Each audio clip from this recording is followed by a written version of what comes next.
Welcome everybody to another UX team demo, our bi-weekly demos. Our mission as a team is to make the Stacks blockchain as accessible as possible to everybody.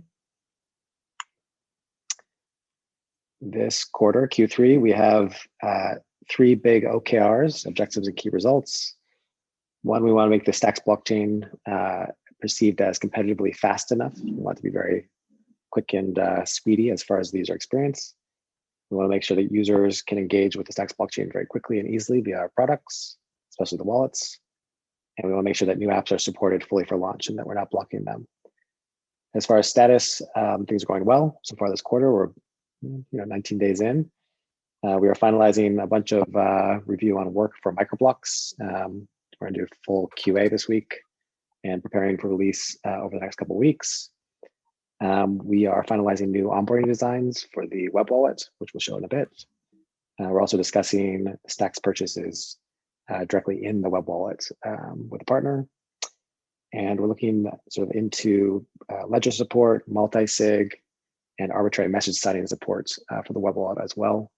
We've heard that various apps need these features. And we're drafting both docs and blog post material for sunsetting the older Blockstack browser and Blockstack Connect. Let's roll into demos. Jasper's going to kick us off with the new onboarding work. Sure.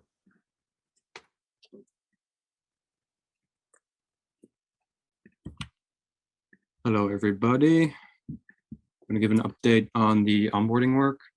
We demoed it a couple of weeks ago, and since then, we had a GitHub discussion thread where a lot of you chimed in, so thank you for that. So I'm just going to show you how the designs have changed since then based on your feedback and kind of what changes you can expect to see in the web wallet over the coming weeks and months. So first change is this intro screen when you first download it. It's gonna have nice illustrations by Eugenia. These placeholders are all for illustrations. A new logo for our wallet is coming up, so this is a placeholder as well. Just a little bit nicer message and general nicer UI here for this first impression. Otherwise, the function is the same to either create a new account or to sign in. And then the secret key screen. Big change here is that we added the option to skip backing it up. First, we didn't have it in the onboarding at all, which might not be very secure, for instance, if people lose their password. So we added it back, but with a skip option, because forcing people to back up their secret key at a time they're not motivated or not ready to do it securely, it is probably really bad. They won't do it very well, just skip it altogether. So instead, we want to provide an option to do it at the time already, hence the skip. Also, a little bit of a reframing on what you might use it for and what exactly it is, and just some tips on how to handle it and how to save it.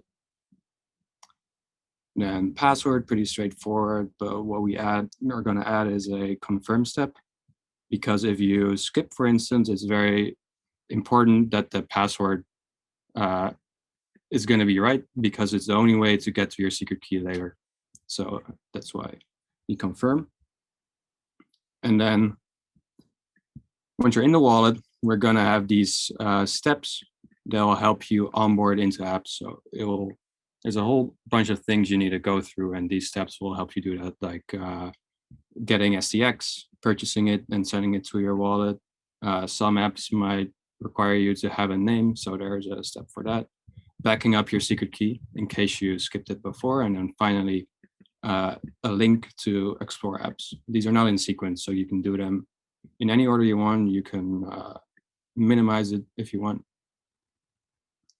And then first order of business really for these releases is making clear the steps you need to go through, so these steps. And then firstly, they're just going to be your links off to elsewhere, like app.co for exploring apps. And for adding SDX, we're just going to tell people to go and discover exchanges on stacks.co, because we don't have the infrastructure in place to do anything more. But In subsequent releases, we might, for example, provide the option to purchase a CX straight from your wallet. So these steps are going to be a lot more streamlined. So first step is making them visible to begin with, and then next step is making them more streamlined. Yeah, that's it for the onboarding. Thank you very much. Farah, do you want to show the recent Explorer UI changes? Yep, let me share.